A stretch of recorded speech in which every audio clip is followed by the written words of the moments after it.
Milestone tragedy মানুষ মনে রাখবে অনেকদিন, কিন্তু সেই সঙ্গে মনে রাখবে মর্মস্পর্শী ঘটনাগুলো নিয়ে ছড়ে পড়া অপতথ্য গুজবের ঘটনা।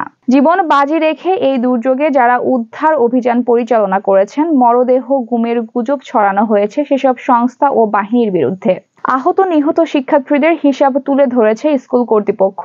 উদ্ধার অভিযানে ভূমিকা রাখা কর্মকর্তা বলেন, এমন অপপ্রচার দুঃখজনক। মাইলস্টোন স্কুল অ্যান্ড কলেজ সহ আশেপাশের বেশ কিছু সিসিটিভি ফুটেজ, স্কুল কর্তৃপক্ষ, প্রত্যক্ষদর্শী, ছাত্র, শিক্ষক ও সেনা সদস্যদের বক্তব্য বিশ্লেষণে দেখা যায়, শিক্ষা প্রতিষ্ঠানের হায়দার আলী ভবনের F-7 যুদ্ধবিমান আছড়ে পড়ার সময়টা 21 জুলাই দুপুর 1:12।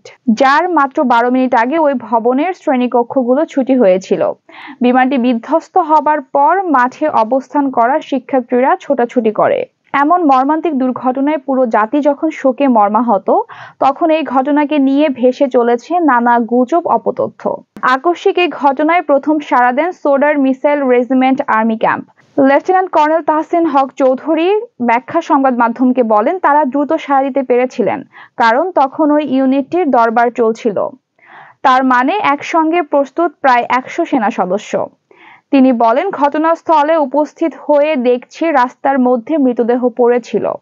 এদের কারো কারো হাত পা, শরীরের বিভিন্ন অংশ বিচ্ছিন্ন হয়ে যায়।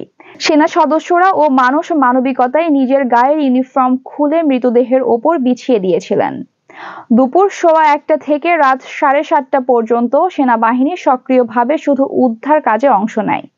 সামাজিক যোগাযোগ মাধ্যমে নানা অপতথ্য ভেসে বেড়ালেও মাইলস্টোন স্কুল থেকে বের হবার রাস্তা একটাই। বিশেষ করে উল্লেখযোগ্য দুটি ব্যাপার হলো, স্কুল কর্তৃপক্ষ বলেছে আর কেউ নিখোঁজ নেই এবং অভিভাবকদেরও ব্যাপকভাবে এই ব্যাপারে দাবি জানাতে দেখা যায়নি।